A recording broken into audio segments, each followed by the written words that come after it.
I'd like to thank you all for coming tonight and just announce that Paffard Keatinge-Clay has agreed to sign more books after the talk. But we want to get started because we're also webcasting tonight. I feel that my job here, well, not really job, but honor in giving this introduction tonight is not simply to tell you a little about the speaker, but to set the context for the work itself, to frame it so that it may be properly appreciated. The present situation of architecture makes this necessary, I think, more than the unusual nature of the work itself. In fact, the work is not actually unusual. It is actually just right, which I guess is unusual today. Just right is hard. We've perhaps lost the sense of that in our panting after the new and the weird and excessive.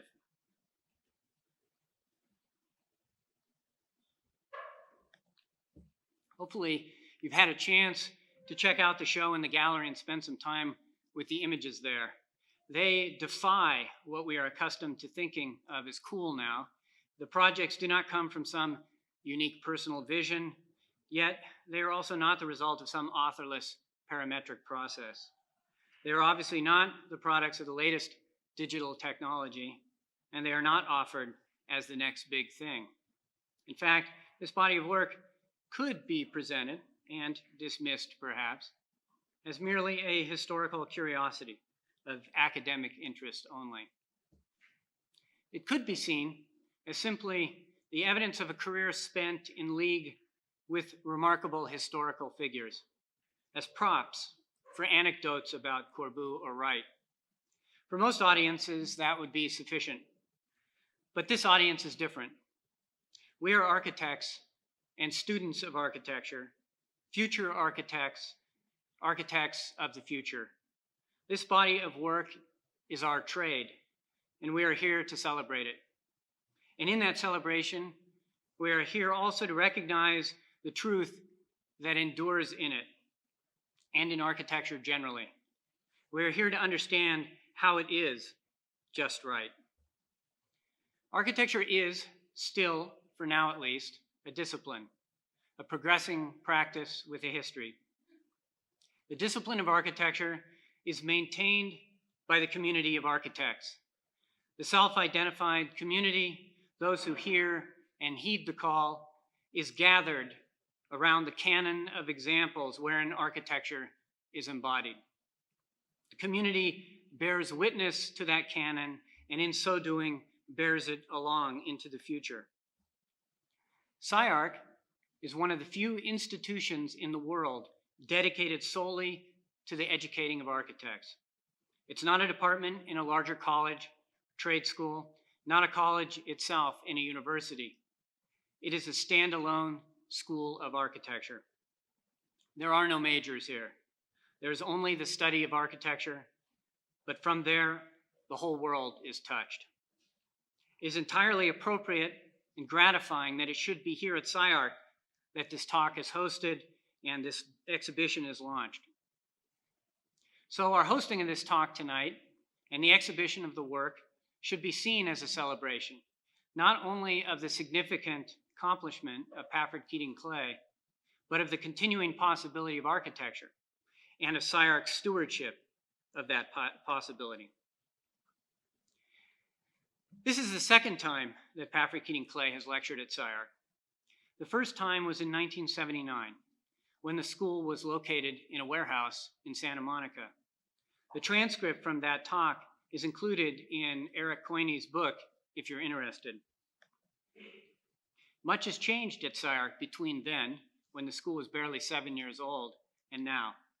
Since then, SCI-Arc has lost its countercultural novelty and become an institution itself. It has worked itself into the black, growing from 75 to 500. It has gained a solid building and built a strong reputation. Ironically, what has not changed so much has been the unexamined privilege of a novelty in the world at large and here. I suspect Paffard Keatinge-Clay's talk cannot help but raise this again as an issue. It was certainly an issue for that audience 27 years ago, as the transcript in the book makes clear. This bias for newness was as prevalent then as it is today. And this is the part that I want to frame properly in this introduction. Even then, this work was not offered as some unique personal vision, as a product of the latest technology, or necessarily as the next big thing. When he gave his first talk at SCI-Arc, there was a heady sense of revolution, again, in the air. It was in the days when the monolithic facade modernism was cracking, when its promise of a new classicism was being overwritten by the dark forces of irony, of histopomo, and the gathering storm of decon. Against an emerging Bay Area regionalism, which, incidentally, had not so much to do with that region, his work is as universal as a clear rationalism would demand. Against the forces of critical discontent, his work was heroically positive. Against the false history of historicism, his work was truly contemporary. And against a silly archigram sort of futurism, his work was soberly present in a way that might allow it to live into that future. And we might continue this litany today, acknowledging its now critical relevance. The work is still not personal, but now recognized as collective, the materialization of the memory, will, spirit of an epoch. It's not the latest and therefore most unproven technology, but the best, as by the way would seem most appropriate for an architecture that intends to endure. It's not the next big thing, but maybe the present and continuing best thing. As with Mies, it seems to me it would rather be good than interesting. It would rather be just right, a sort of critical as opposed to complacent or smug contentment. Judging by the title of his talk, he will be speaking about the importance of the individual. But what I'd like to emphasize in this introduction is the importance of the community, the reciprocal duties imposed on each by the other, and the mutual rewards that attend the respectful fulfillment of those duties. The community is lost without the individual to inspire it, but the heroism of the individual is lost without a community to bear witness. From this perspective, for our purposes tonight, it would be enough that Paffard Keatinge-Clay worked with Corbusier and Wright, hung out with Mies and Gropius and Neutra, lived with Gideon and dined with everyone else, except, it seems, Kahn, which would be interesting to hear what's up with that.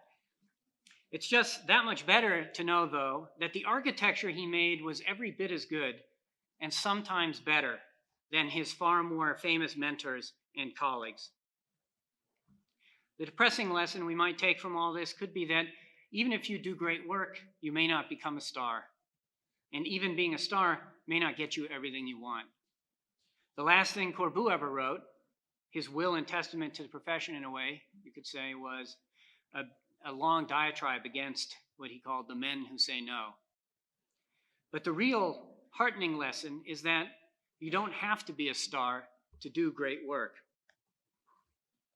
A lot that is going on now, guided by various stars and systems, seems downright silly.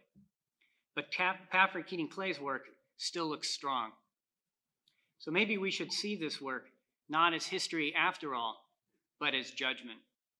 Thank you.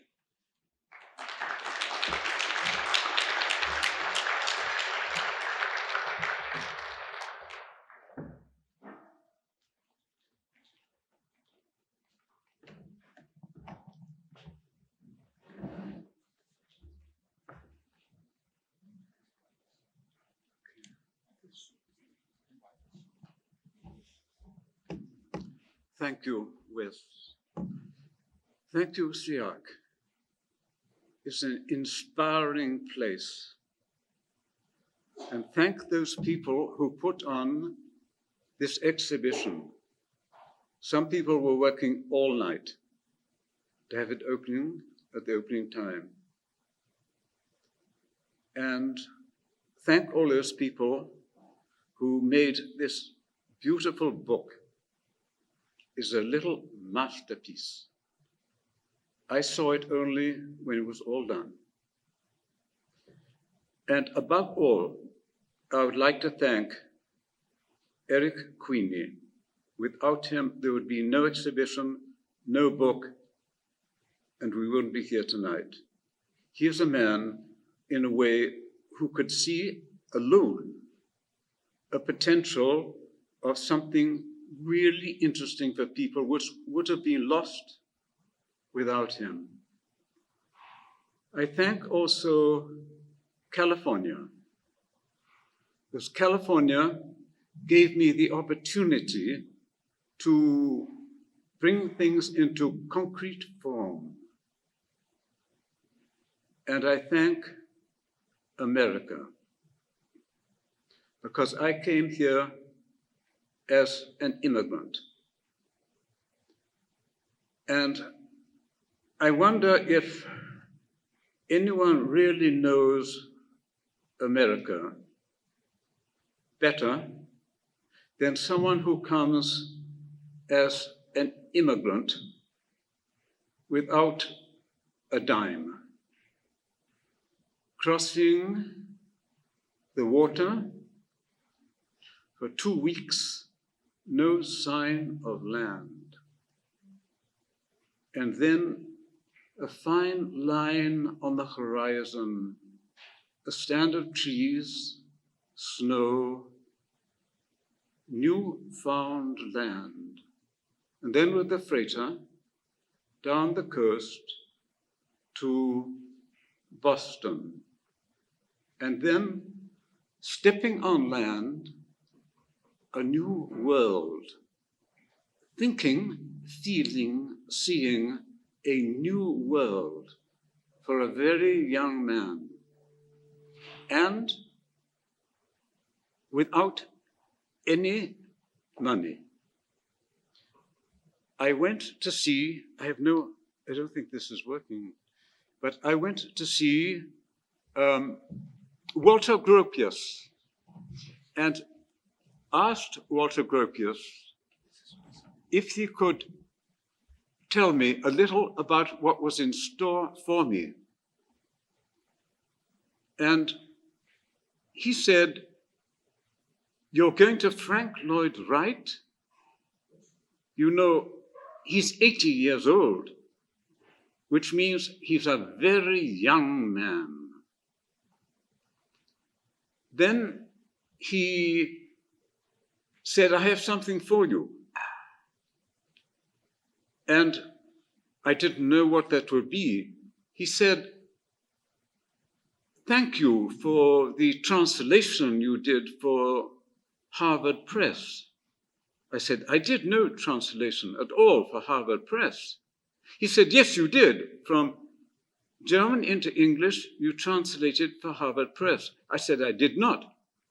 And then he winked a little bit and gave me an envelope. He said, "This will be enough money to take you down to Frank Lloyd Wright." And so I went to Arizona and walked across the open desert where Scottsdale is now, not stepping on rattlesnakes. And up in the hills was a tent-like structure. You just saw some little flashes of white. And I walked towards that without anything. I left everything in the railroad station. Somebody saw me coming and they sent a Army Willys Jeep to pick me up and bring me to meet Frank Lloyd Wright. And he said, "We were expecting you. How would you like America?" And I said, "I haven't seen very much, but this America is magic." He said, "I'm glad you can see that."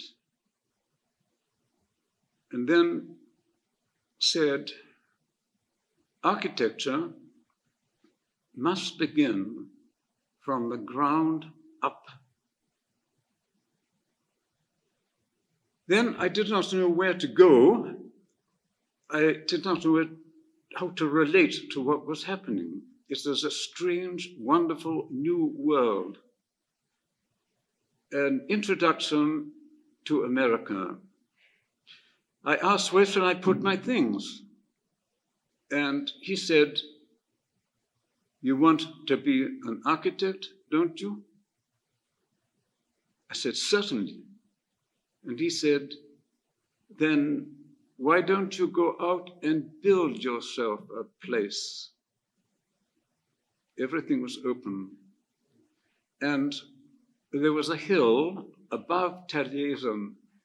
And I went up there and thought. And then all the time I was in Taliesin, I always went up to this hilltop. Can I have the first slide? Yes. This is the hilltop above Taliesin. Looking over the mesa, no sign of man, to Camelback. Alone, very young, confronted with a new world, really without anybody. I didn't know anybody. And thought, went up there and thought, beside the saguaro. You see, it's blossoming saguaro.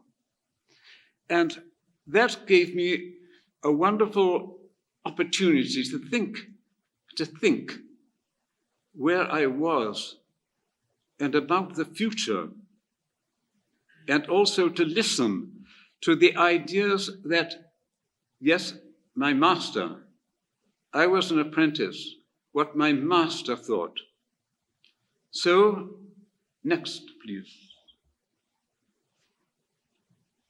Working with the others in this camp with only canvas above, were young people inspired by a man who had a vision of America.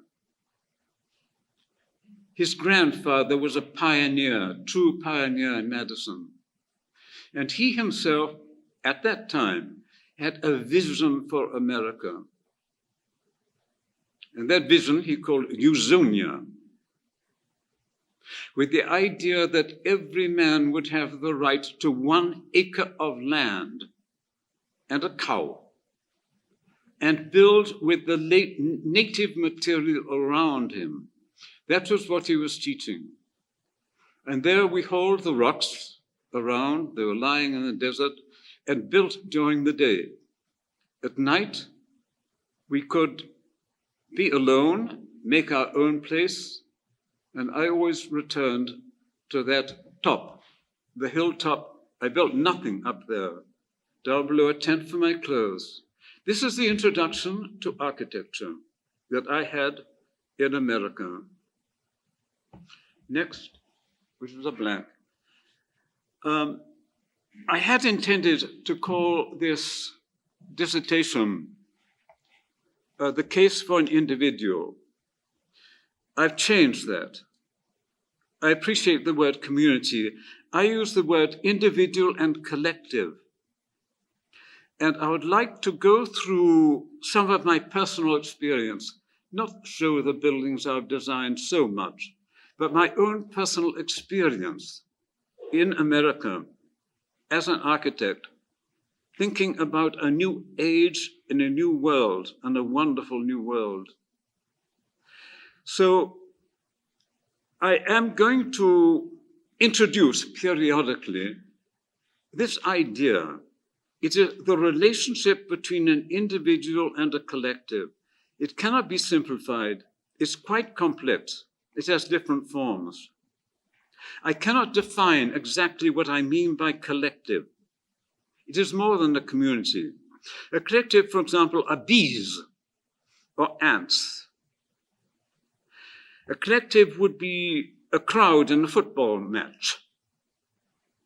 A collective would be a religious group or a corporation. But I want to focus a moment on the habits or the difference between a collective and an individual.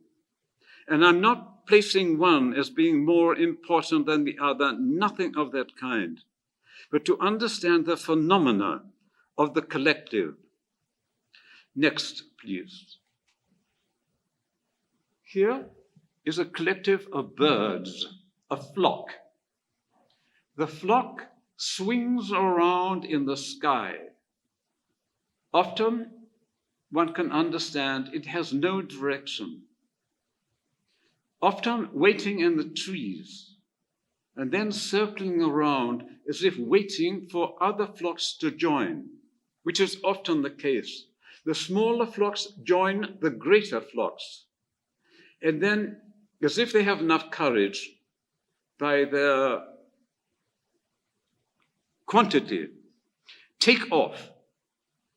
And next, please, cross the water and the land, enormous distances together as a flock, which no individual bird could do, not with a leader, because everyone is following the other to form a group, and the group itself, when sufficiently large, finds its direction, migrates, and arrives at pinpoint precision to the nest of last year.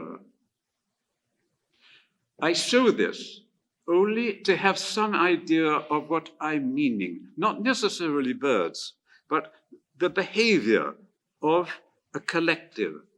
Next, please. And to show by contrast what I mean by an individual. I don't point at one or another, only that one can recognize that only through an individual can certain areas of human activity be opened up.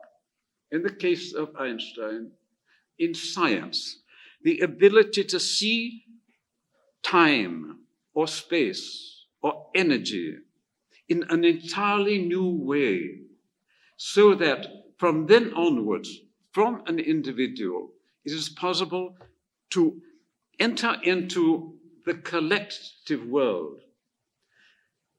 The individuals, not just Einstein, we could go back, Galileo, or Michelangelo in art, in different arts, in sculpture, or in architecture, or in painting, as a strong individual, particularly coming out of the Renaissance time, becomes increasingly important. And one sees, for example, that a small auditorium, maybe not much bigger than this, would be sufficient to contain the great individuals who have changed the world, changed the civilized world. Next, please. Not in science only. Here is Brancusi. In this case, with Brancusi, a sculptor who has opened a direction with the animals. As a young man in Paris, I used to visit Brancusi, and he taught me something extraordinary. He said, art is very simple. It is only love. And I love animals. So he makes with the turtle, or with the seal, or with the fish, or with the bird. He enters into the spirit of these creatures in utter simplicity, in maximum simplicity, to withdraw from them their spirit. An entirely new area in sculpture coming out of the concentration and deep thought of one man. Next, please. In entirely contrast, another individual. Here, Mies van der Rohe, a heavy man sitting on a chair made in the Bauhaus when he was the director of the Bauhaus. And what is so significant? It is simple. The idea of reducing something to its minimum. Less is more. And with this chair, now very well known, in those days, a real revolution. No back legs to the chair. How could it possibly support such a heavy man with a little piece of metal in the front? Very simply, he's rethinking, because now there's a new technology. Now elements should be understood in terms of their capacity or their potential to the minimum. What could demonstrate better the whole principle of less is more, mis van der Rohe, than this chair? Now, what happened? When Hitler closed the Bauhaus, these chairs of Le Corbusier too, and the classic ones, Barcelona or this, were completely out of production. And it took a long time before the world became interested in them again. They went completely out of fashion. And then slowly they came back in again, but I use the word fashion.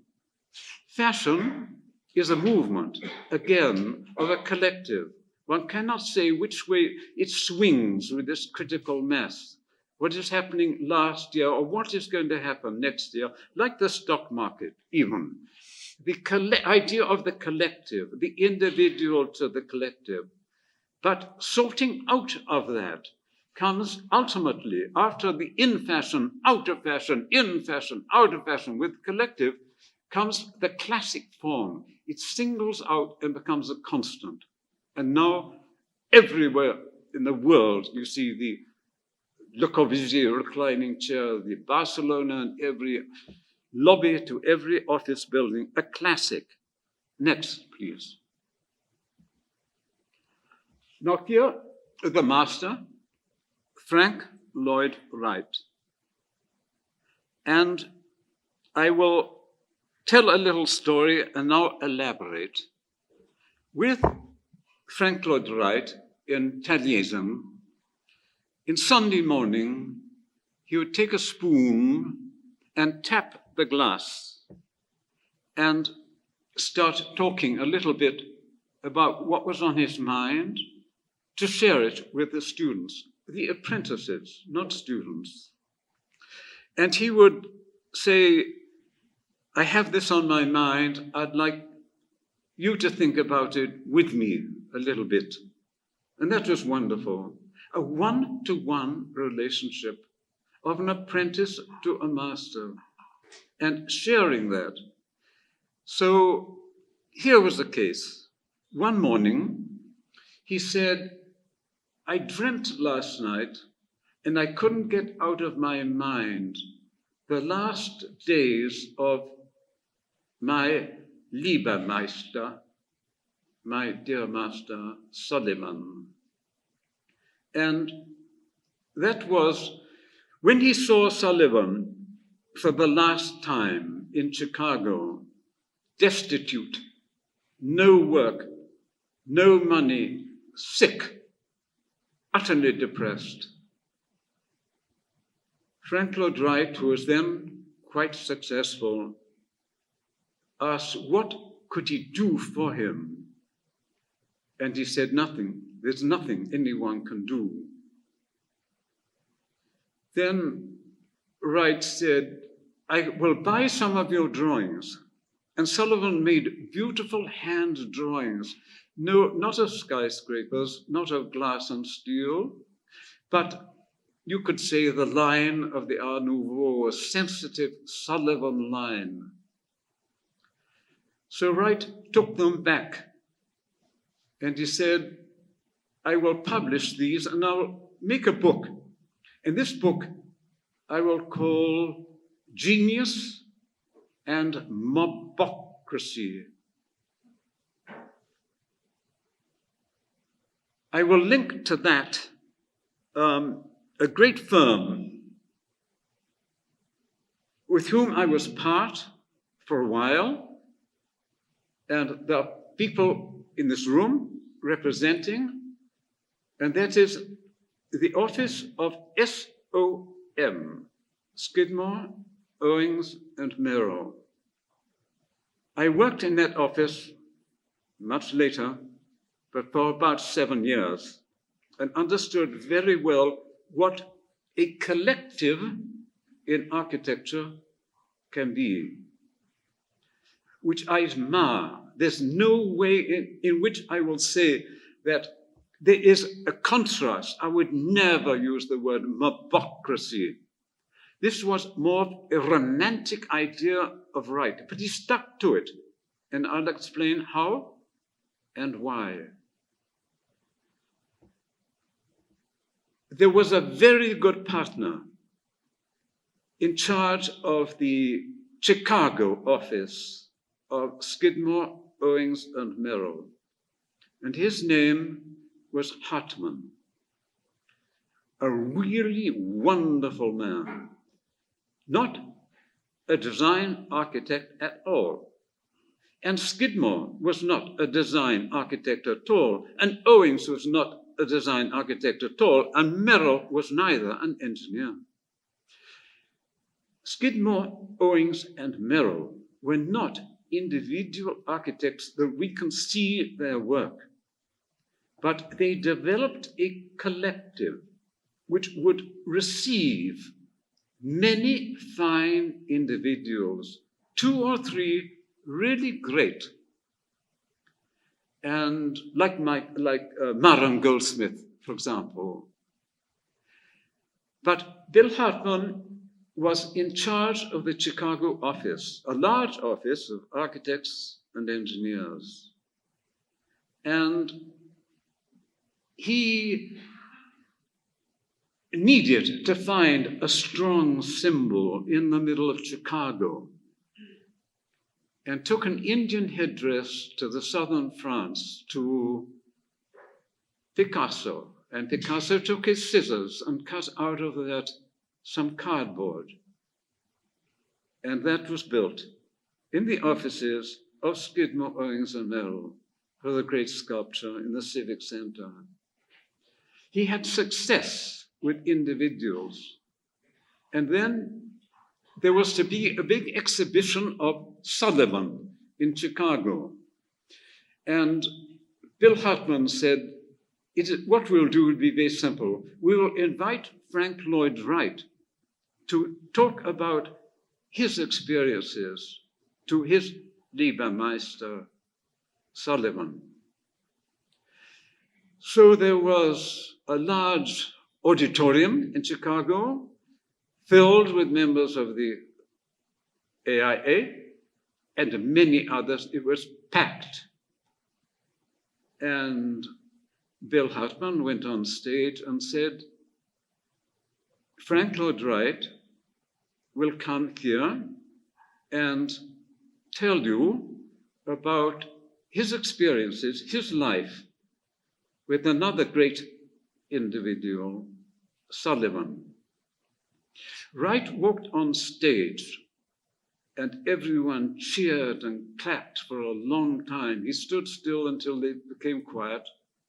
He stood absolutely still on stage and looked at this mass of people in the auditorium and said, "You killed Sullivan, and you nearly killed me." And then he walked out of the auditorium and went away. This is only to see something, feel something of the potentials and relationships between an individual and the collective. Next. So here, Le Corbusier. And he saw in his life this relationship in an entirely different way. Le Corbusier, in a way, I would say, is a Renaissance man. He painted in the morning, came into the studio in the afternoon, and wrote, and loved to write. He saw himself pretty much as a poet. And his relationship to the world was one of leadership.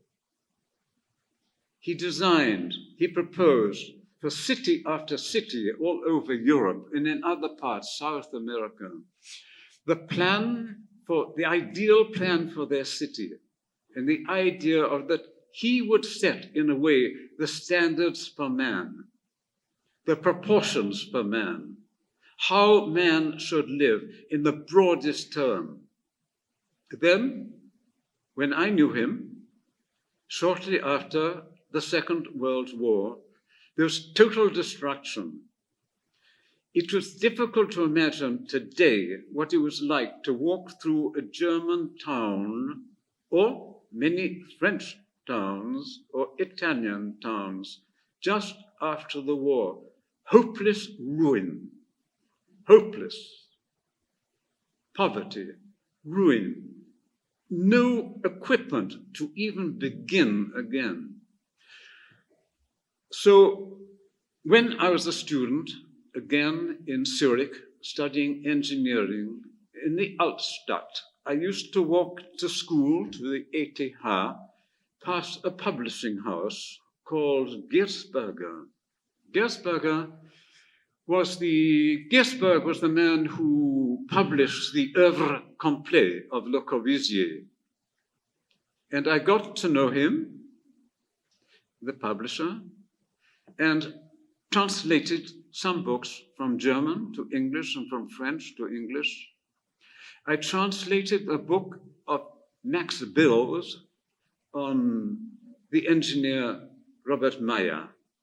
And then came the opportunity, because the new Œuvre Complète was about to come out, then was the opportunity to translate something that Le Corbusier had written in a poetic form.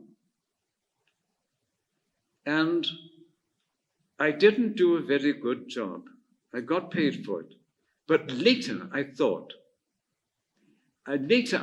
this must be translated again properly in the real spirit.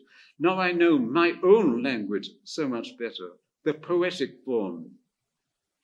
It was a call to the people of France to unite, to build a new France, a new world, to be united in a spirit, a poetic spirit. This Eric Queenie has put in the book. You can read it in the book. It is an interesting thing. I won't read it now, but it does show how one individual sees himself in the positive way to try and get the collective to work together as a collective instead of fragmented. Next, please. And of course, the well-known Picasso. I show all of these individuals, and I can't tell stories all about them, or about them all. But the point is basically that an individual has one thing a collective can never have, and that is an access to an inner world and an outer world, both, in the transition between the two. Only the individual dreams, has the night-day sequence. Only the individual can work alone in his own world and draw out of it its potential.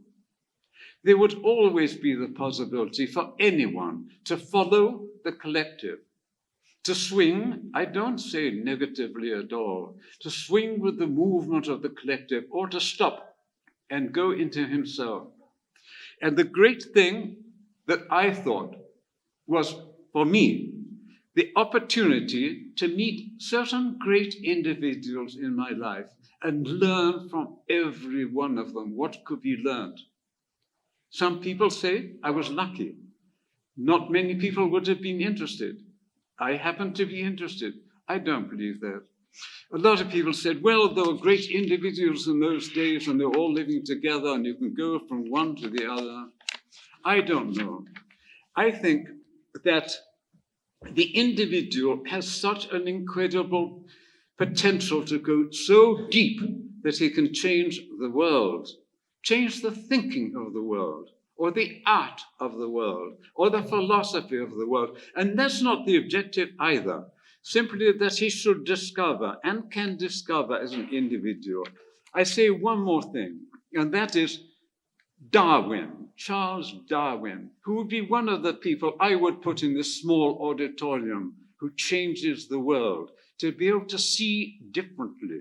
The idea, the principle of evolution, coming out of the beak of a bird, watching the beak of a bird in different situations, the beak, the tool, inherent tool, part of the being, the beak, changing its form or being in different forms, in different conditions, to get the insect out of the deep tree or whatever.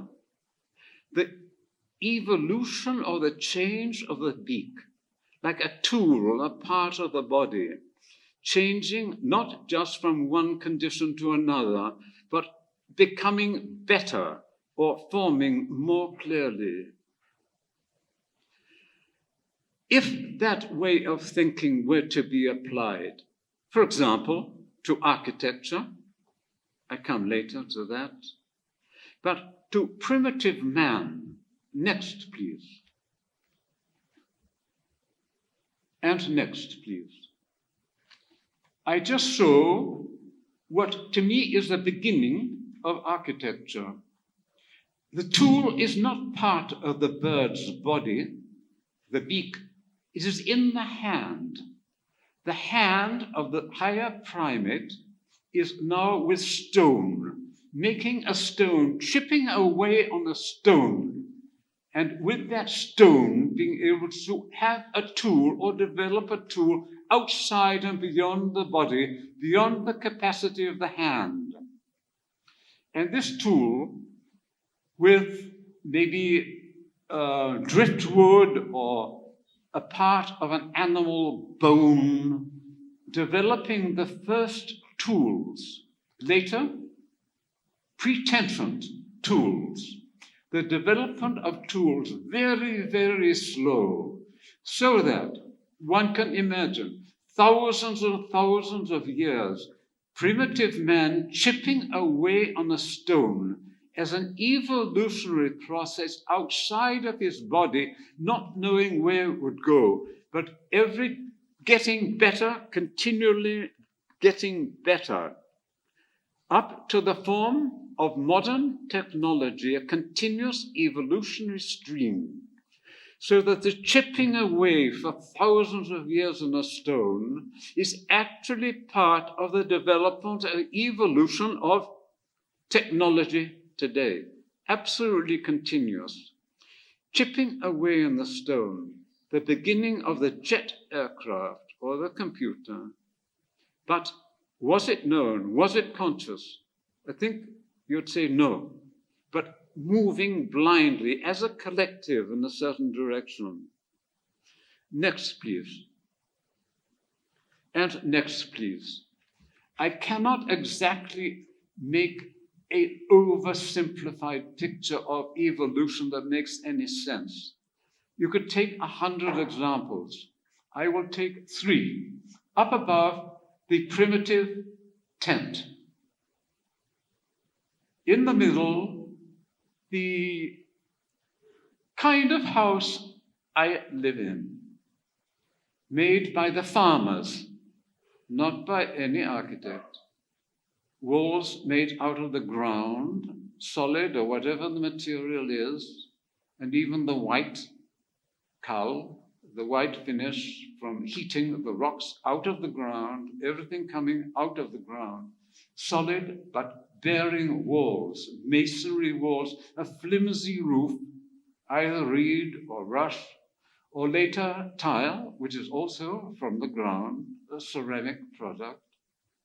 And below, extending that as the first buildings in Chicago, masonry bearing walls, light internal, slowly metal coming in from the inside, small columns. Next, please. So I went into the Sahara to see one of these early constructs. So beautiful. This is North Morocco. And here is a tent, a nomadic group, and their sheep. We don't know how they produced anything in stones and sand. Next, please. Here, a family living inside and living outside, but for the hot sun, inside this homemade architecture. Next, please. The space inside, stooping, not standing up, but so colorful and so beautiful, with very few things that you can identify as being part of the modern epoch. Next, please. And with wonderful hospitality. The first thing, would you like some tea? Next, please. Next. Next. So now I go across, there's the Mediterranean, across the Mediterranean to where I live. And here, now not sheep, but goats. And up in the left-hand corner is the architect. He built this building as his father did, and his father did, and his father did, from the soil in the ground, for the cow, walls 1 meter thick, not much space inside, but there it is, the beginning of Cubism. This is what Cézanne loved to paint. The beginning, in a way, of modern art. And there is the architect, with no conscious idea of what he is doing any more than the man chipping away on the stone for 1,000 years. Next, please. So here's my jump, a very old photograph in Chicago, Monadnock Block, maybe the last of the high-rise buildings built with masonry, load-bearing masonry on the outside walls. So when I came to Chicago, which is exactly half a century ago, we were introducing for the first time, through the great collective office of SOM, next please, I designed this building, the second modern building in the center of Chicago, which then it was a revolution. So now outside and with, you can be certain, the simultaneous inspiration and conference with Mies van der Rohe, stainless steel building in which the continuity of the hand work, the hand tool, the soil has disappeared to something which is metal of an evolution, but of my own work. And I go back again to thank America, because America had been, for me, not the land of politicians, not the land of foreign wars, but a land of great individuals who were pioneers, who came into the country and could make their own world. So I learned quickly there was a wonderful act called the Homestead Act, in which anyone could have an acre of land, even if they had not been in the country very long, like me. I could lease from the US government an acre of land for $1 a year. And after 5 years, if I made what they would want, a homestead, then it would be mine. Clear, simple, free. Such was the nature of the image of America for me. Such an openness for individuals. Next, please. So I did exactly that. I homesteaded. I made a little contract with the US government that I could have 5 acres for 5 years.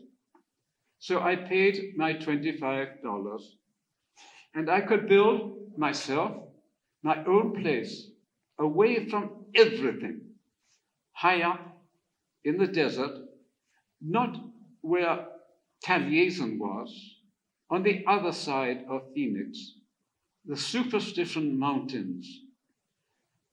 I could rent, let's say, lease from the government for 5 years and build a place similar to what I thought about on the hilltop above Taliesin, and put to work some of the things that I've learned from Lloyd Wright, but even in a way more that I had learned from Mies van der Rohe. The simple roof, the importance of the location of the point of support. Next, please. And in this idyllic place in the desert, with no sign of man, the ability to think again, what should I do with my life? What should I do in America? What should the basic and the most simple thing be? If I have only $200, what can I do? I could do this. Next, please. And so the Superstition Mountains behind and the mesa in front, saguaros all around, a primitive world, but basically unique to America. For this, again, I thank America. And there I could crystallize some ideas. Why not now use my engineering background?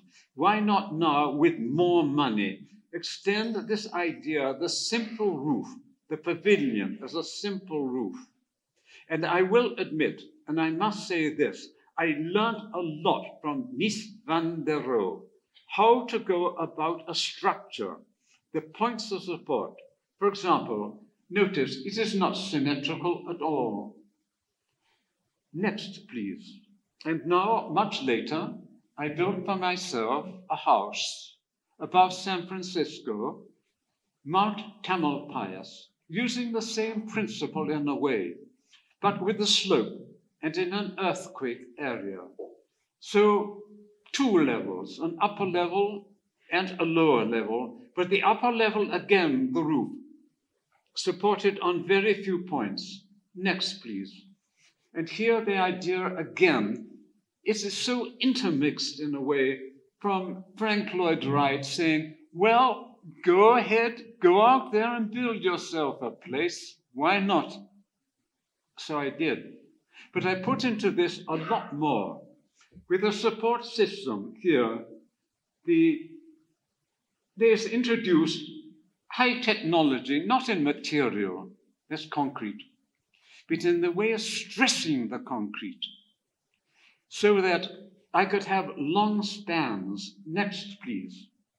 Long spans and free space, and of course, glass all the way around. In the desert, no glass, no wall. Here, glass going all the way around. Next, please. And so, with the basic elements, things like rough concrete, of course, I learned that from the Corbusier. The balance and points of support, so important. And the understanding of engineering, I certainly attribute that to Mies van der Rohe. But one more, and I must say this, although the late work of Lloyd Wright is not my world at all, the relationship to landscape, the love of relating to a landscape, I must say, comes from Lloyd Wright.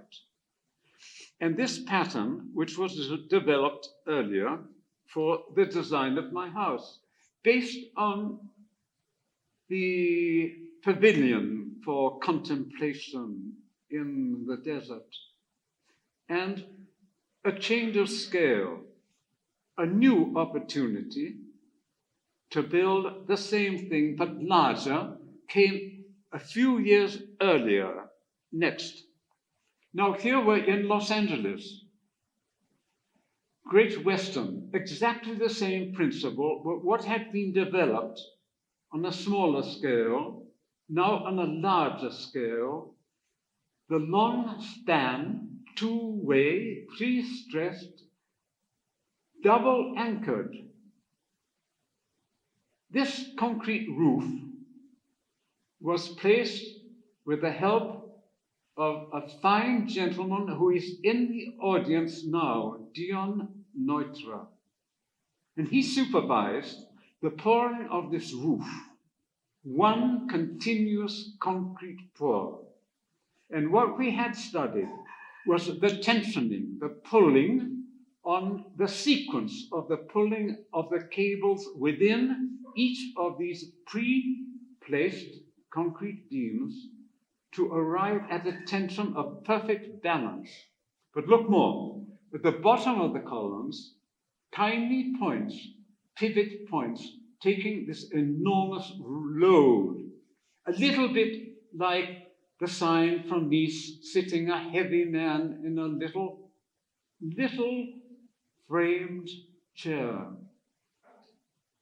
Next, please. And so they are stressing here with a gauge, pulling through the tendons and the nature, pushing, pumping grout through the cables, locking it into one continuous monolithic engineered structure. Next, please.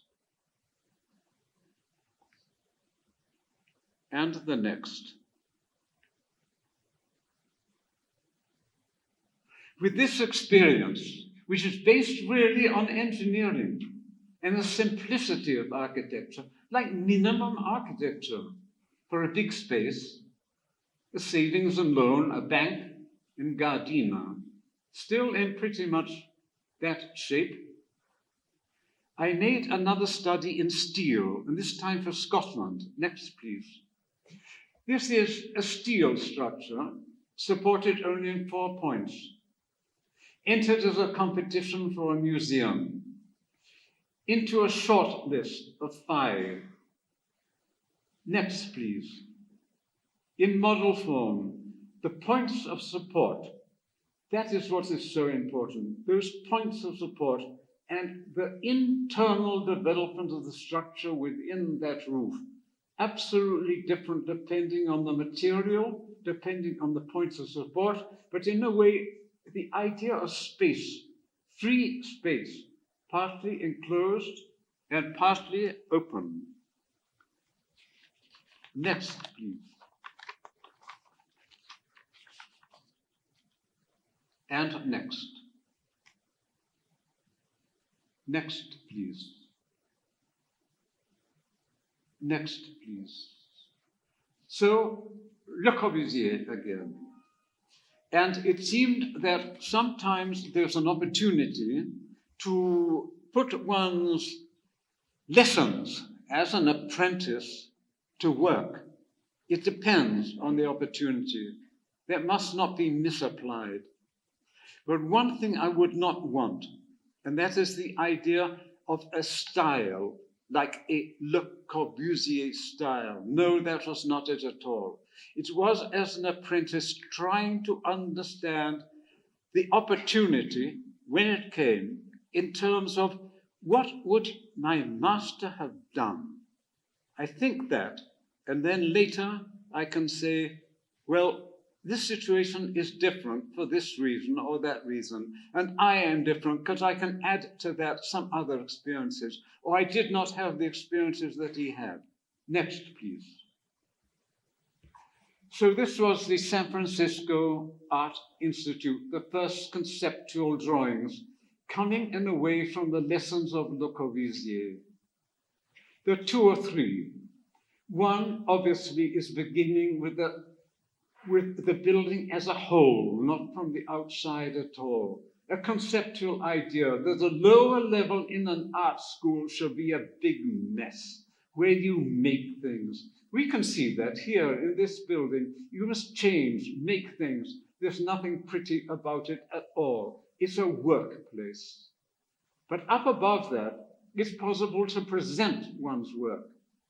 And that makes the opportunity of a roof which Le Corbusier always used again and again and again, the opportunity of using the roof in different ways, but for human use, not just to keep the rain out, certainly not, but to use it for human movement, human assembly, or human exhibition.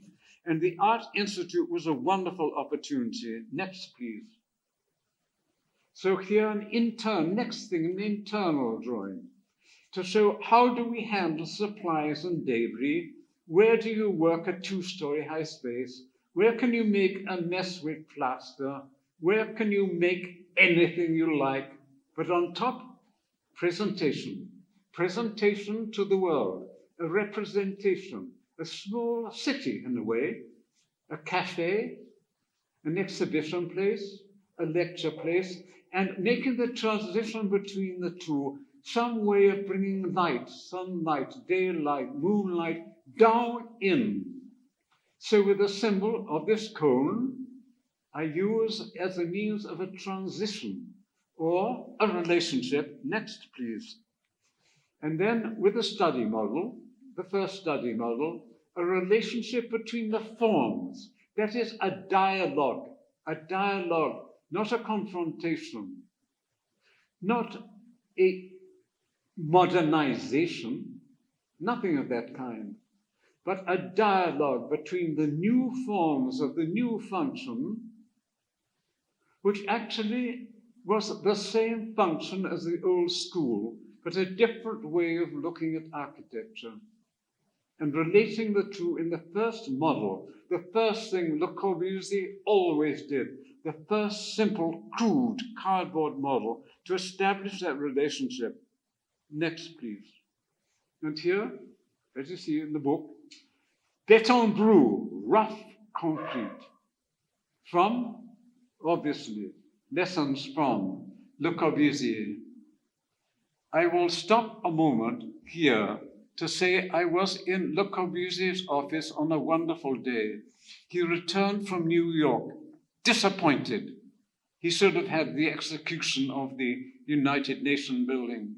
He went in frustration down to the Tennessee Valley and looked at the dams, the concrete dams, and loved the engineering and the great heroism, he would say poetic heroism of the dams, and saw they were all built in rough concrete, and came back and one Saturday morning said, no, it won't be as in Brazil. It won't be as in Villapoissy, sharp, clean, clear, cubist white. This course, what would I do today, and so on. I'd like to think this is a suggestion of an entirely different area that I would love to go in. But I don't say that it has to be a building. I thought for a long time, this could be a skyscraper.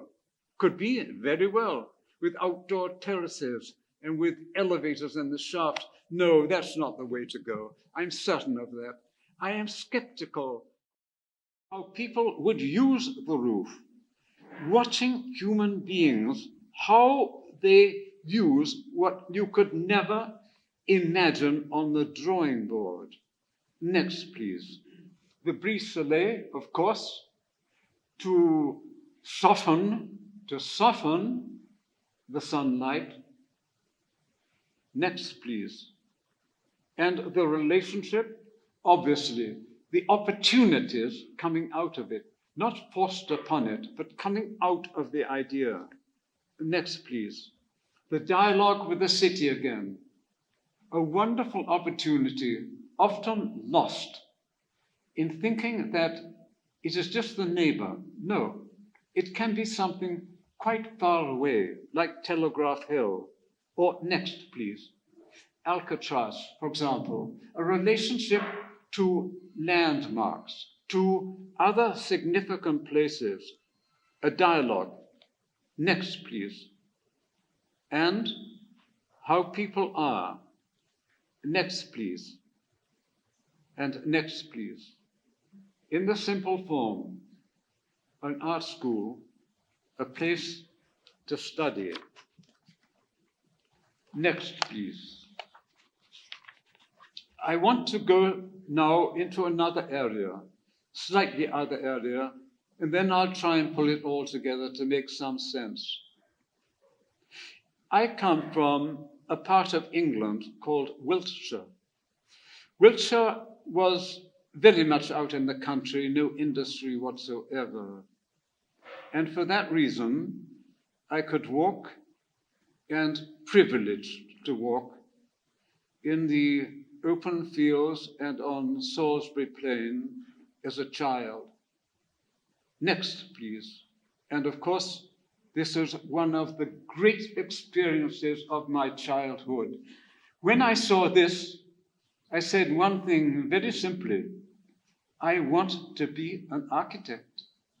So simple, such a basic form, and hard to explain. That is not the form it was intended to be at all. It is the form that has come down to us from a ruin, a very complex and very interesting structure, unique, and being far away from civilized centers could survive those thousands of years. But something out of this simplicity, the column, the beam, the column, to come to architecture via the simple forms, the simple, powerful, forever, long-lasting simple forms, although that was not what it was intended for at all. So much later, in fact,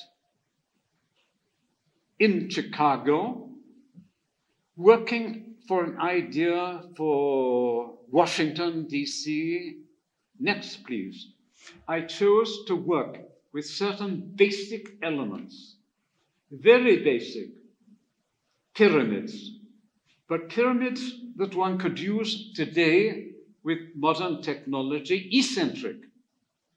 Pyramids which would be truncated vertically or horizontally, and with any triangular base, the moving of the apex to any position in the cosmos would produce a different form, and with that, a study of the dialogue of one pyramid to another, how they speak to each other, or pass over each other, or strengthen the mood of the other. Something to be explored, which I did then as a proposal for the Franklin Delano Roosevelt Memorial in Washington, but thought there is more to this. There's more to be studied, more to be understood, simple monumental form. And I don't like the idea of architecture being monumental at all. But when the problem is a monument, maybe that's something slightly different. Next, please. Next, please. Next, please. So there's space. Not only form, but space, but a basic geometry. So there it is, equilateral triangle, something, by the way, which Le Corbusier would never do. He avoided the triangle a lot.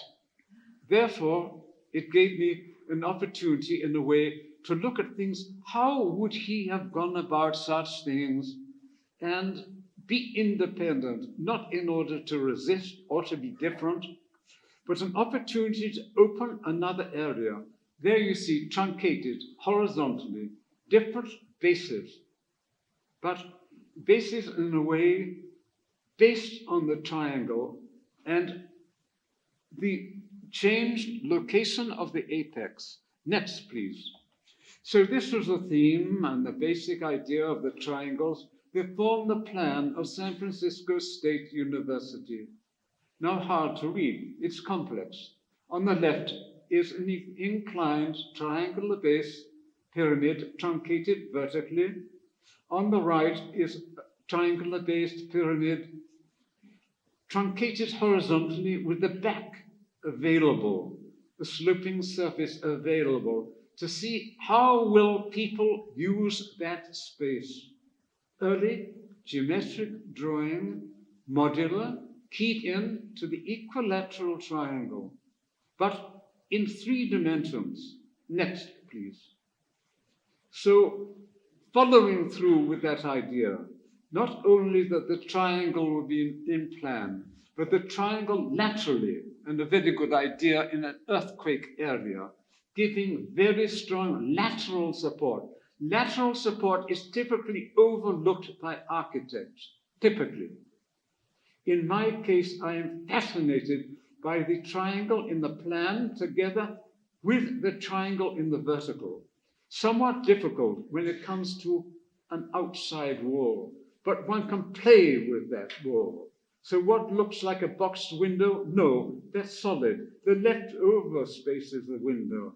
Then the eye, the simple eye, I say, could I have learned that from, yes, I did, from Picasso, looking at the heads of Picasso, but not imitating whatsoever, but bringing out of the simple, logical, and really direct opportunity of enclosing a building which consists of triangles. On the right, hyperbolic paraboloid, the end, that triangle there, independent of the structure, held at the top and held at the base.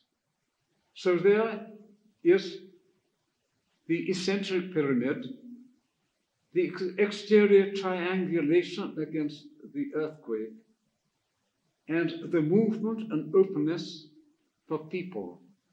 Next, please. And here, under construction, an interesting engineering opportunity. Precast on the ground, lifted up into place, connected with an exact geometry of center lines. The cross-section changing from the top to the bottom, depending on its function. Well, we've seen many things like this. It's simply that this was my way of seeing a building beginning with the structure and then coming in with the needs that would be free inside. Next, please.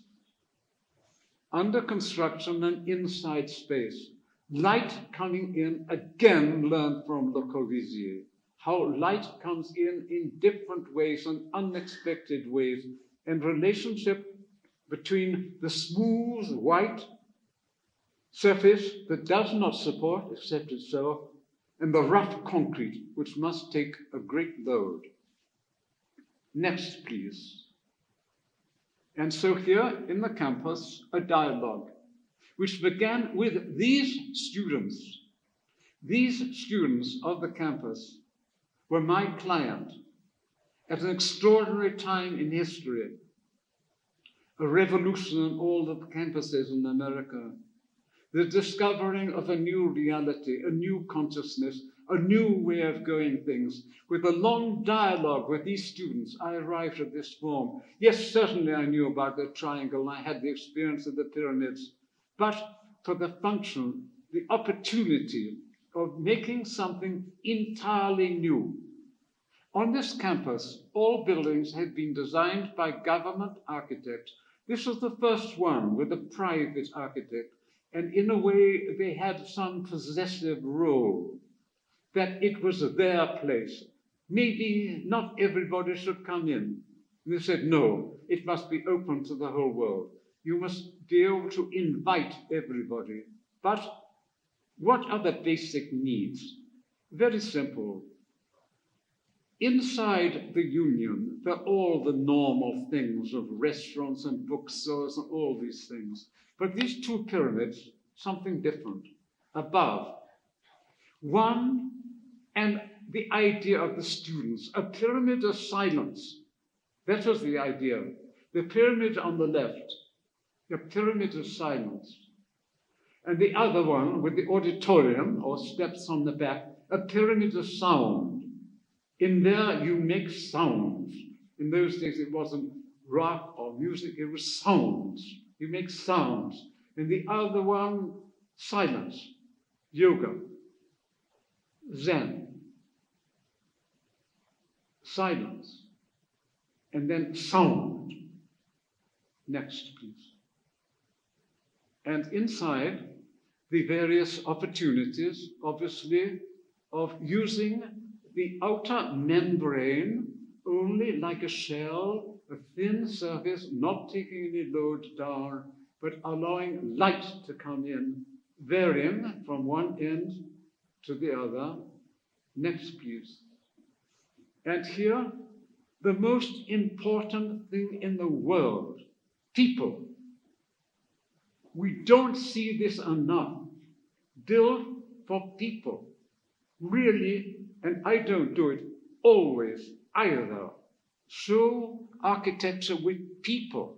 And then you learn from the people architecture. You can't just do that on a drawing board. Build, see people, see how they use it, then change the next building according to the way you've seen people. Next, please. I go now to some engineering structures because I believe I do have the privilege of not only learning architecture from really good architects, but also learning from some very good engineers in Switzerland and in London. I had the opportunity of entering a competition. This was for the Houses of Parliament. In effect, a space for the members of Parliament who are living in ridiculous conditions in the old palace. Next, please.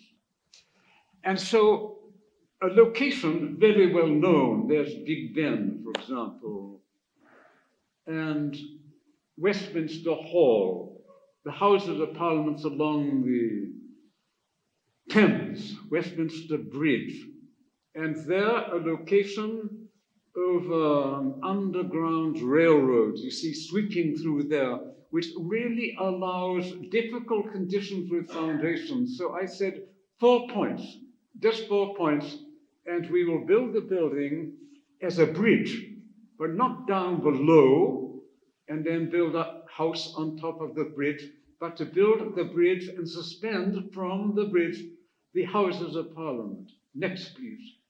And so with this structure, which we developed in San Francisco and submitted to a competition, it was immediately seen and put into a shortlist again.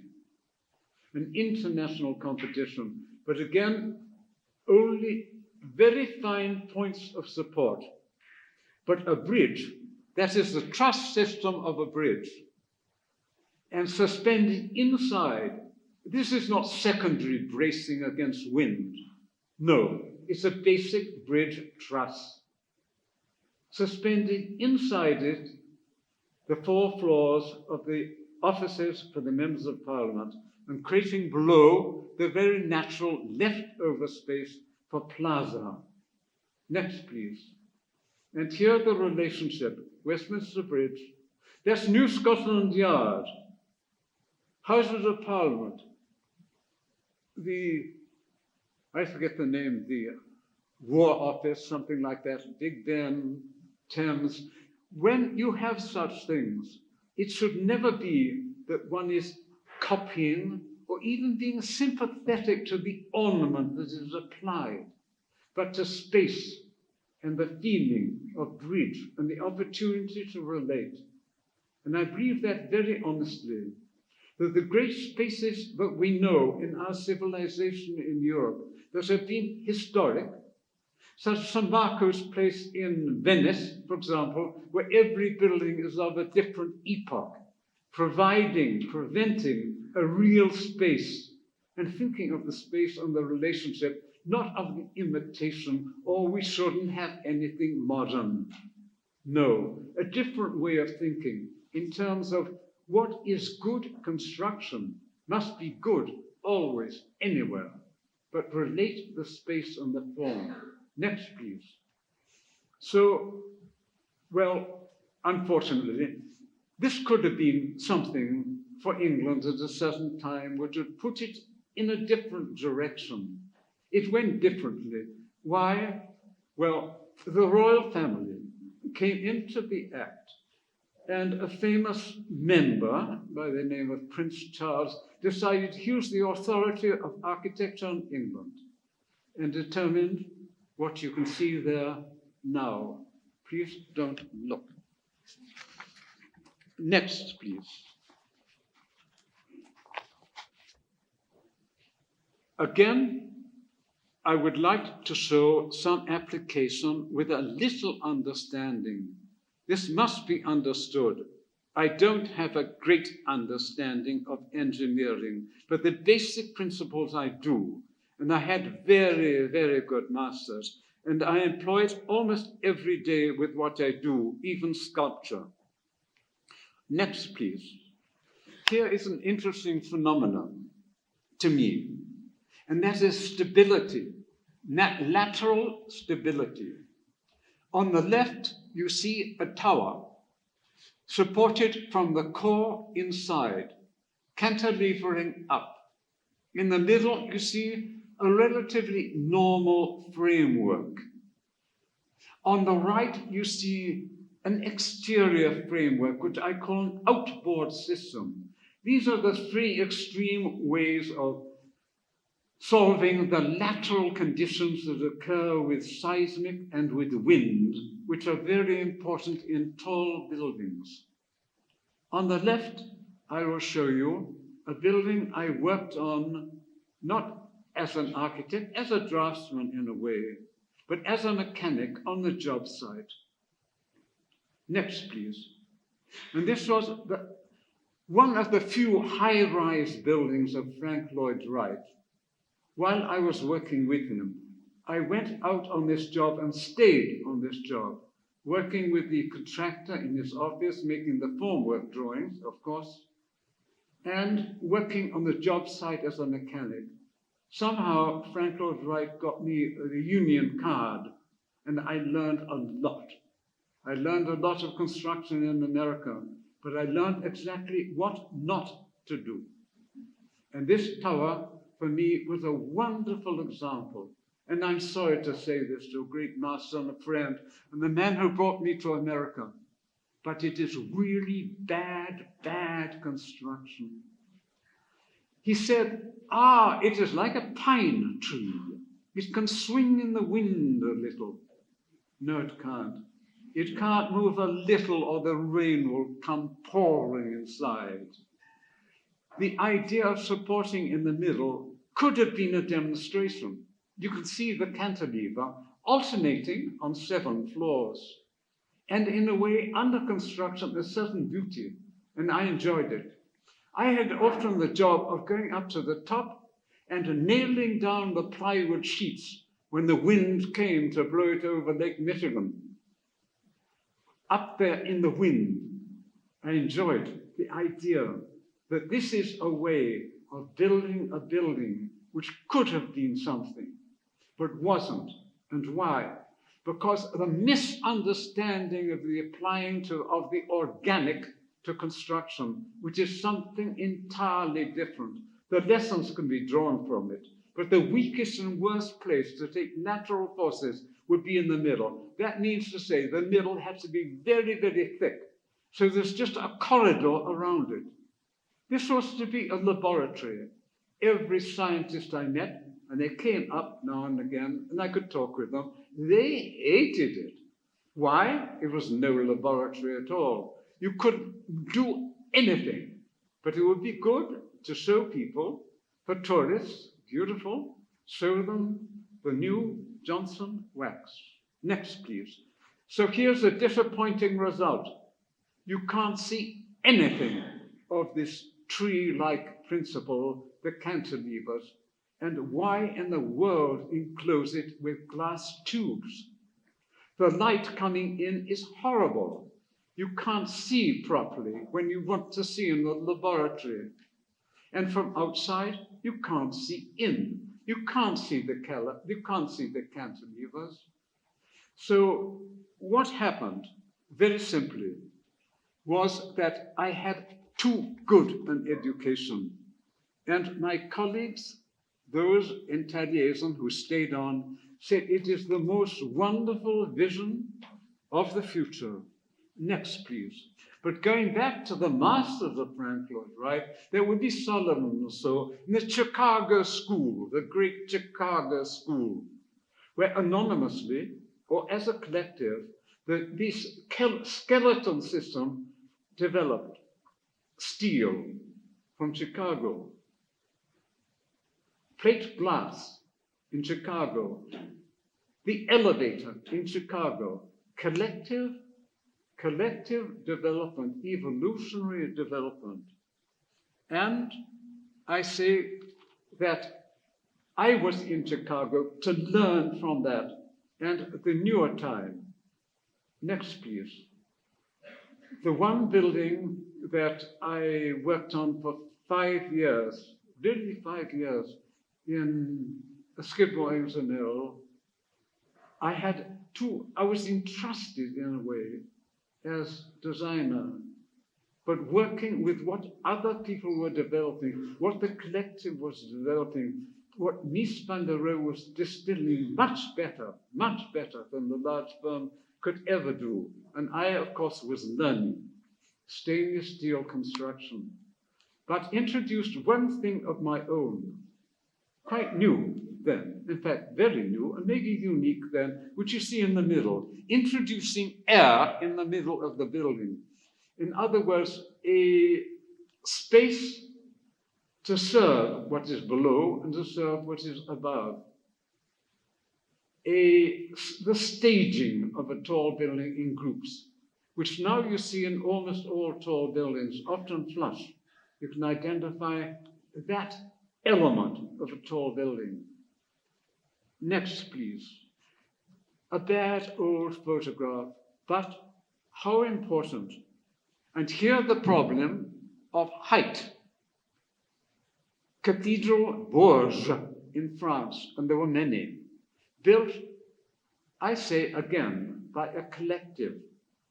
There's no architect's name you can immediately associate with Bourges Cathedral. So great, so high, such wonderful space, but evolved bit by bit with other cathedrals, with other master masons throughout France. And here, a major problem, the lateral forces. What do you do with the lateral forces? No tension members, no steel available. Next, please. So here is what happens. You kick out horizontally, taking the lateral force to piers, left and right, the flying buttress. This end, typically, the apse end of a cathedral, is where you see all the great innovative engineering. Next, please. And I am very interested in this outboard column. There's an outboard column, way away from the high space, the force transferred over under very difficult conditions. No steel, no reinforced concrete, only stones. So just recently, I thought, if I have an exhibition, why in the world should I always show things that I have done some time ago? And I must say, I developed just this idea. I wanted to. We took 2 weeks in my office and developed what I would consider to be maybe an interesting step from the standpoint of engineering of a high-rise building. Next, please. This is a floor plan for a modern building, let's say a steel structure with outboard framing. These columns, as in the Gothic, way out and independent of the structure, and they're taking the total load with transition floors. Next, please. I propose here a typical floor. The framing of a typical floor, 8 floors or 10 floors without touching the major columns. These major outboard columns, independent, and then coming again to pick up the loads periodically. Next, please. A typical floor plan. Why? With staging, that means intermittent levels in a 100-story building, let's say every 10 floors, elevators in which one shaft will serve 8 or 10 elevators in the same shaft. So again, that space in the middle is not destroyed, as it is very often loaded with 20, 30 elevator shafts, or with, in the case of Lloyd Wright, a structure heavy in the middle. Pull the structure out and open the space for use. Next, please. A typical, I say, intermediary floor can be completely free. It can be an exhibition space or cafes. And I see we should enjoy things like in the Eiffel Tower. The precedent is the Eiffel Tower, really. 4 points of support in steel and intermediate levels where you can enjoy the great space. Le Corbusier loved that too, to look out halfway up or part up, to have a space you can roam around with and enjoy. Great space. You're constructed for it. Why not enjoy it? Next, please. And so here, a ground floor plan with the points of support, like, I say, the Tower of Eiffel. Next, please. The interstice, the intermediary floor, used again, but developed this time much more sophisticatedly and with a structural reason. Next, please. And here, a section showing how the outboard members, which could be unfire-proofed, being outside of a fire zone, can be in steel instead of being encased in concrete and then cladded again. The idea of staging every 10 floors or maybe 8 floors, suspending the upper 4 and the lower 4 in compression. Therefore, the local columns and the local mechanical shafts being reduced to the minimum by passing the stress to the outside. Next, please. Next.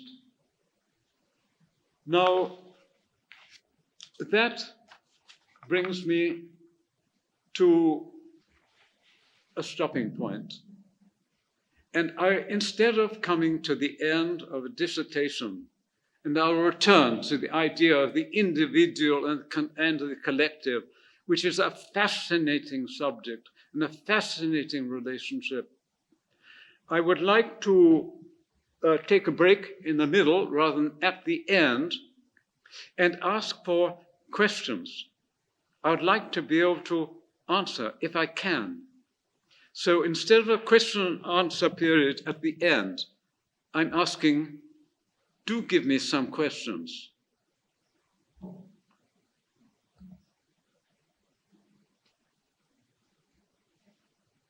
You're all invited to say anything.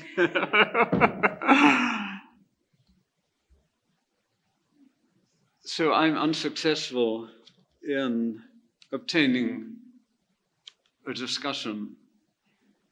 Maybe you rather at the end. Some question, somebody, please. Maybe it's inappropriate with this type of dissertation. It could be. So, yes? I was wondering when you were doing the buildings in San Francisco. Yes. The art building. Yes. Can you hear me? The Art Institute. I can hear you. I can speak loud. Anyway, I was wondering why you used board-formed concrete instead of make plywood. Instead of, On the other building that you did in San Francisco, it looked like you were using plywood, but on the other one, which is primarily a European method of construction, where in the United States we use plywood. So I just Louis Kahn used to use plywood. yeah, very good. Some of the things are not always obviously logical, but if you do look at the Art Institute, you will see we have used plywood. For example, all the brise-soleil on the outside, all plywood. And then when the forms are curved or slightly complex, typically we went to boards. Simply because you could say, well, the form is independent of the major system of the brise-soleil, and maybe one cannot always give a rational answer, but it's a very good one. The thought was typically where plywood is not so available. In the more primitive countries, boards are nearly always available. And I know this. When Le Corbusier came to Harvard, for example, for the Carpenter Center, he said, You've got such good plywood, use it. Your question is very good.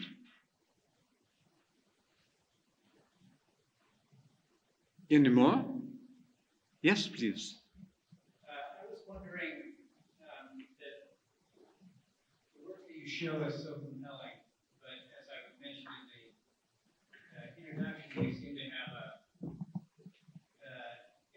inability to consider seriously stuff that's not considered to be cutting edge in whatever particular area it is.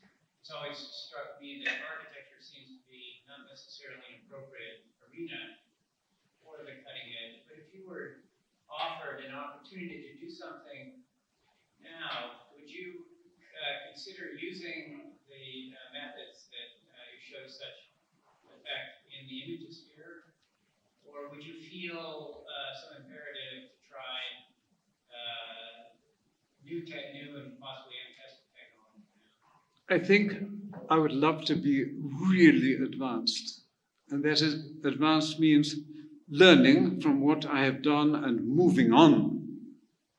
And I would love to show you, which I will, after this discussion now, in the second part, recent things that I've been doing, very recent, like last week. And you'll see a very big difference, a very, very big difference. It is a personal thing, of course, how you conduct your life and whether you want to repeat a success with more success, or whether you want to start all over again from scratch. But I believe one thing quite strongly, and I hope I've been able to explain that, there is a collective evolution. I don't believe that architecture should be or would be like the development of one man developing his private architecture. I don't believe in that at all. I really see there's an opportunity, obviously, to make certain steps forward or make something very, very clear, or to take an opportunity in a unique way. But I feel always it must be that if the only material around is mud, you do as good in mud, that new vision, as you do in stainless steel. So would you say then that the work you did so amazingly in Beton Brut was occasioned by the prevalence of that construction method in those areas at that time, or was there something else suggesting its appropriate? I have shown several things that were not only in the United States. I showed you one in London, for example, and one in Glasgow. And of course, those look very different to the ones, you could say, the rough concrete ones. But in a way, I would love always to respect the way in which I learned, and that is from masters. I really knew these people and how they thought and how they solved problems. And I wanted to do that in a way to participate in a stream, in an evolutionary stream again. I'm probably drifting from your question, and perhaps because it wasn't completely clear in my mind, or I couldn't formulate it so well in my answer. But basically, there are so many different things in terms of location, material, function, use, and so on. It's hard for me to see it as the development of the cathedrals, for example, where the program is almost always the same. But you can see that developing as the understanding of the materials and the understanding of the problems of space develop. I come back again to this point of the individual. I'm extremely interested, and I hope I can prove something or show something, that the collective is extremely important, and is not in contrast. And I show this, for example, I have with a little bit of the time in SOM, where there's more technological material available in terms of people and experience than what one can do alone. That goes some way toward answering the question. Maybe if the interest that I'm having in this is to ask whether I can imagine a process where if Corbusier was alive today, because of the amazing evolution that he demonstrated through his career, he would also be working in what might be called the latest materials or the latest methodologies, I suspect. But that presumes then that the stuff he leaves behind along the way, it leaves open the question whether that's finished or not, whether there isn't more meat on that bone, to use an American colloquialism here, that a disinterest in going back, say, to the Tamalpais is some kind of admission that everything that was beneficially done with that material has been done, which seems to me strange based on your own evidence of your own project at the San Francisco State Student Union. Because by the time you did that, the use of that material had sort of run its course on the continent, and this was therefore, I would say, a fairly late example. You demonstrated with it a completely innovative and fresh new direction for it. And to me, therefore, it's always been a inspiration that there is a lot more possibilities in the world of that particular construction system, say. And so, I'm wondering whether you feel also that there's more possibility there, or that it might just be finished, the last statement has been made.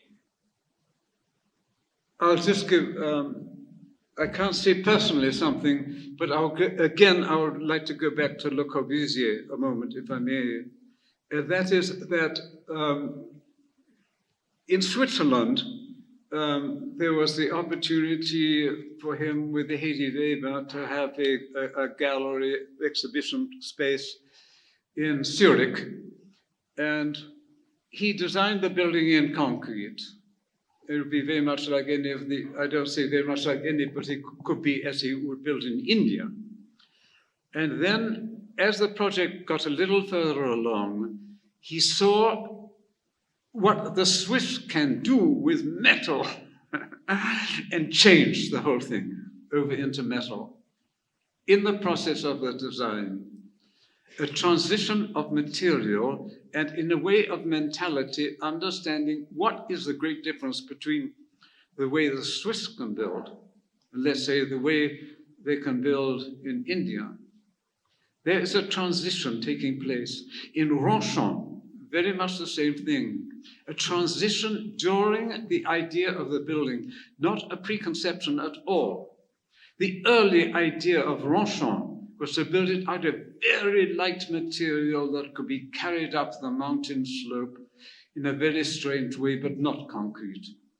And later was the idea that there's a lot of rubble around from the old church, we can use it. But what was important, and more important, the materials or the state of technology at the time of Ronchamp, was the fact that he could keep on working on it again and again and again as sculpture, sculpturing space, not thinking of the architecture of the future at all, but working with a work of art and evolving or changing that space in a new way. And what is so interesting is that he did this in Ronchamp and then designed another church in Firminy and died before the church could be built. That church has just been built, but it's been built with this enormous time lag. And the time lag means, well, Le Corbusier was not moving with it. Only the idea, only the early drawings.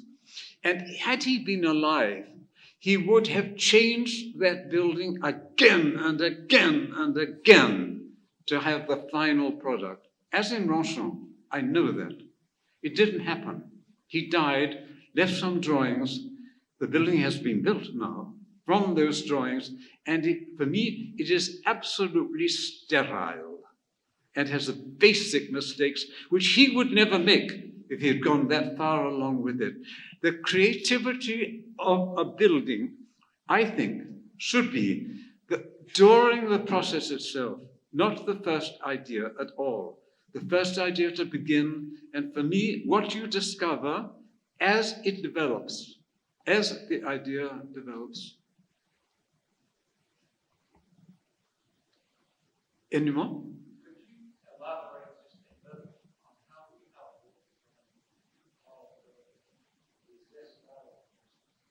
I don't think I heard the question very well.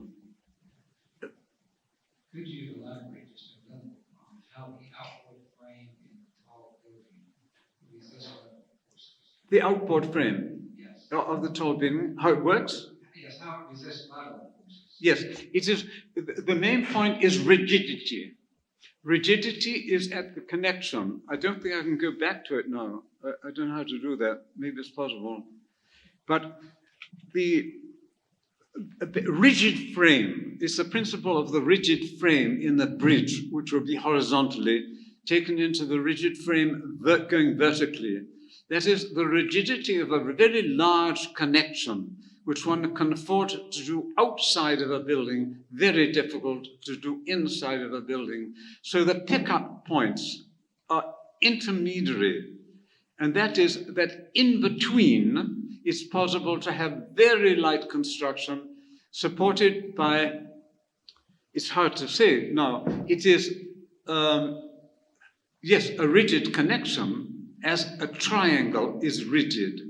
They connect and then in plan with a cross connection. That should be on the drawings. I must say this, that because I've thought about this, but not a lot, and only recently thought it's really worth to document and come forward with a proposal to push things, as we've just heard, what happens when a form of construction like the high-rise building tends to be a play with the outside or play with the shape, to understand once again what an inner structure can do and an outer construction can do, working together without thinking of, well, the appearance. That should come later, and exciting and wonderful, I think. But the appearance should be number two for me. I have only a little, but I repeat, I do have a little understanding of structure and come from that point of view. So the outboard framing, if you like, is a simple system of very rigid bridges outside of the building which touch and support intermediarily.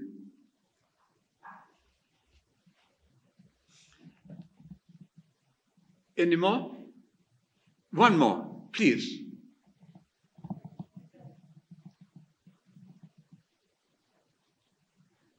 Dion Neutron here.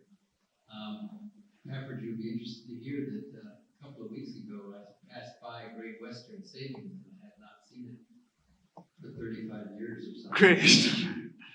And it looks wonderful. The shape is still there, but unfortunately they painted the concrete. And you remember how hard we worked to control the floor? Yes. Yeah, 16-hour day pouring, making sure that the color was controlled and everything.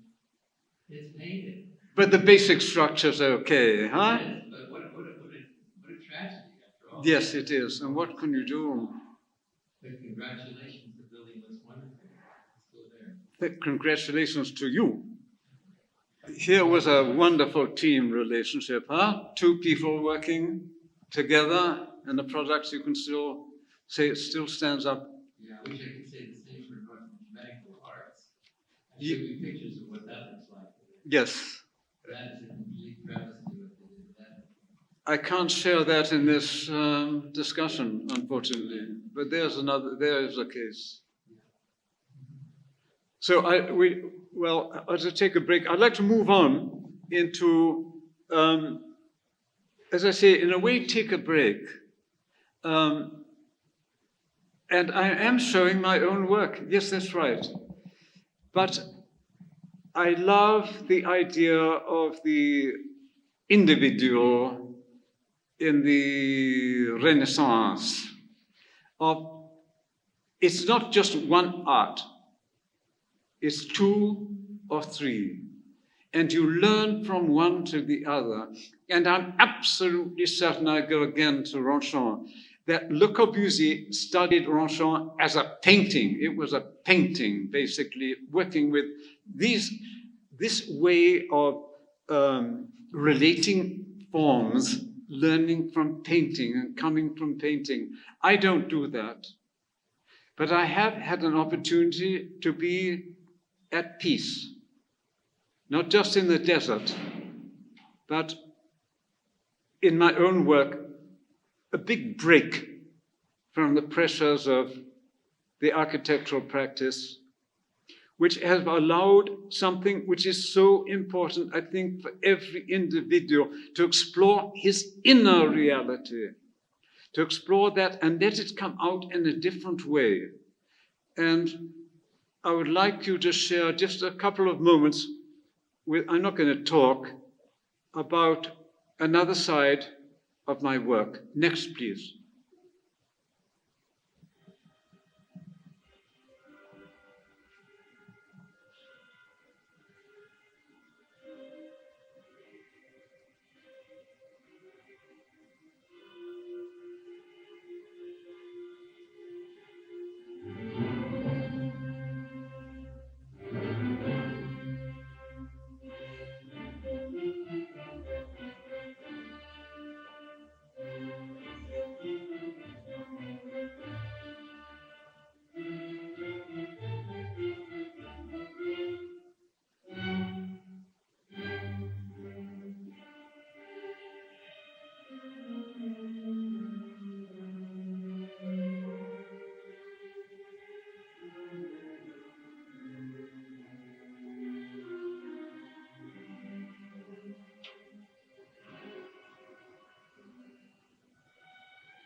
I think that too often, perhaps, we are trapped a little bit in our profession.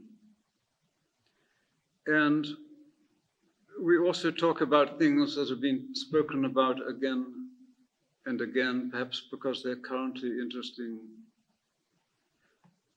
I must say, and I talk obviously as an individual, there's a moment when I have to think about the bigger picture which contains architecture, or independent of architecture entirely. That is a case of, I say, the inner, developing the sensitivity of the inner world, not necessary for the function of architecture at all, but part of the function of an individual being with access to an inner world and an outer world. Next, please. This is the outer world that I experience now. It's spring, the creation of a fig leaf, worth looking at.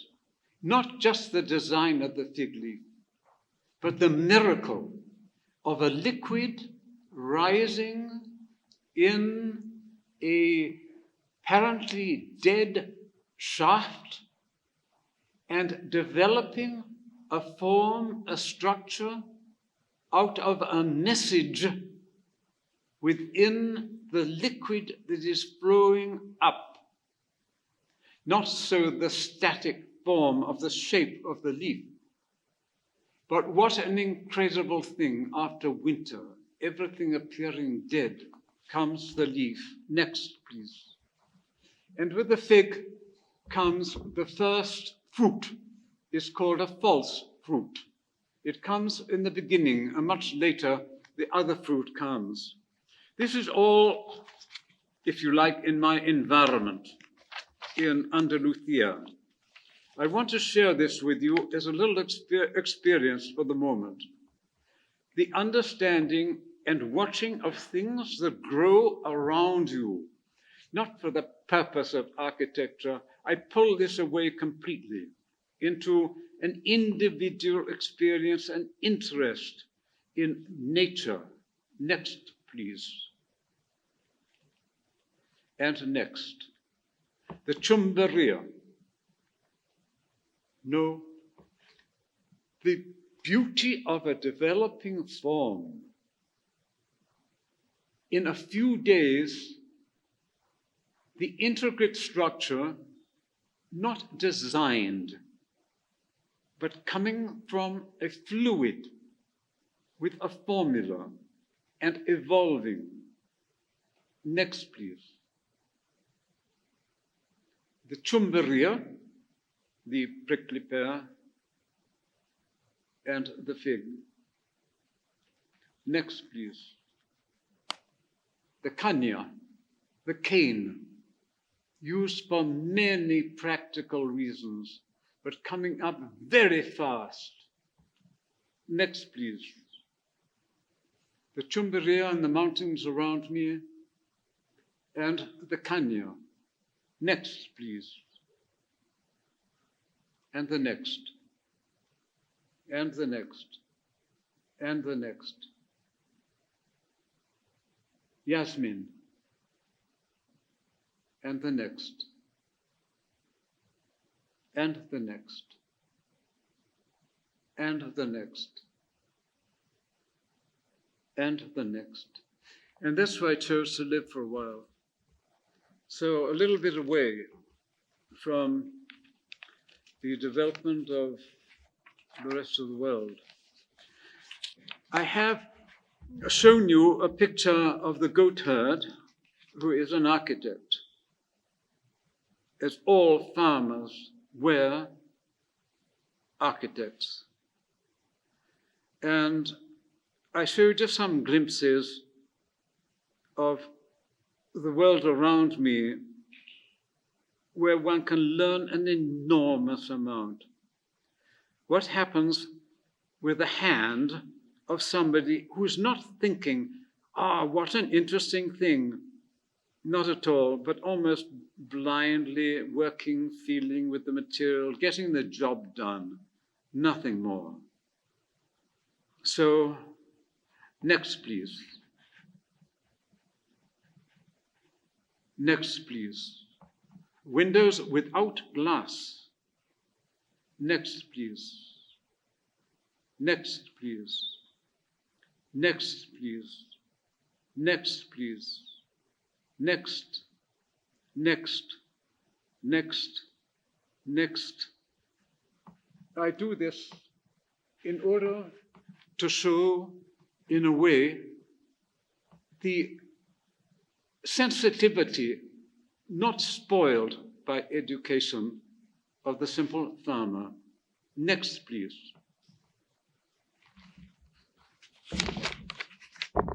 Next, please. Next, please. And now I wake up a little bit. I must go to work with what is available, and not architecture, no, and I can't call it sculpture either, but I ask here a question. What is sculpture? Now I'd like to talk about sculpture. What is sculpture? Next, please. Le Corbusier used this a lot. It's the Fibonacci, that is a geometric form that continues incrementally to decrease infinitely. It can go on infinitely and never reach its top. A point up there that I use in my campo to hold the point of the North Star, the one star that does not move, the fixed star on which all the other stars turn around. That I see because I have an unproliferated night sky. Next, please. And what you see up there, this bird that has alighted on some heavy lead, is a part of the backbone of a cow. Next, please. The dancing flower. Now I start again. I wake up a little bit after being in the world of theater, poetry, philosophy, far away from architecture, in a way, monastic isolation. Next, please. Next, please. Next, please. But what I found is that these forms, and I don't call them sculpture, something relates to the landscape. And I found that such things cannot be picked up and put into a gallery, but have their place in nature, or their place in space, or their place in a specific space. Next, please. Next, please. Next, please. Some relate to the time of day, and some relate to the landscape or the plants. Next, please. Next, please. And then I came back again. You asked me what has been happening. So why not bring in now a technology, bit by bit. By technology, I only mean that we're using a product that you can't find around, stainless steel, tension cables, to work with, in a way, elements. And I can't say sculpture again. I would say, yes, I know a little bit about stability from engineering. Yes, I love machine materials, and I love, of course, nature. You've seen that. So next, please. And next. Here, for the first time, I started to make what I call art construct. I don't call it sculpture, it's not architecture either. This is in Germany, in Düsseldorf. And it all came back again, this desire to participate in high technology. The opportunity again to use some kind of, let's say, engineering challenge to try to do things that are very difficult. Next, please. And then, for the first time, brought back to America again, in New York, just in Long Island, New York, using, in a way, the Märchen, that is the story of Grimm's, the 6 swans, we call it, 6 tetrahedrons, something also developed and very well by Buckminster Fuller. Here put on an eccentric condition, and nobody in this room will understand how difficult that is to do. This is the 5th time I try to construct it, and here it is, final, perfect, and without any flaws or any problems. I'll explain what that means. In the heat, tension members become longer. In the cold, shorter. They move. And the slightest movement and the upper two elements will topple and then bring the rest of it down. It has to be taut, absolutely taut, summer and winter. Inside these tubes, which you cannot see, is a wonderful device. It's called in German Platterfeder. That is the plate spring, a special spring which holds it tight, independent of temperature. That's not important. It is held down. But what is important, in a way, is that there is a delight in things that cannot be changed, that cannot be improved by doing something again and again. You know it cannot be done better. And I challenge anyone in the world to take this particular problem and do it better. A challenge. Next, please. And next. And next. Well, I'm lucky because I have a client, not a very good client, but we could use the beautiful garden and let something have its place again in nature. I don't want to take this out and put it in an art gallery. That's ridiculous. You can't do it, and moving around is too difficult. The idea, I don't talk about architecture, art construct can have its place, and one place only in the world. That is what I think it should really have. Next, please. Some of the details, fascinating and understanding like a musical instrument in a way. How you see the tension members drop off in stages, again, stages going up. Beautifully machined in Germany, transported and set up by German craftsmen in Long Island, New York. Next, please. The foundations, tension foundations. Next, please. Next.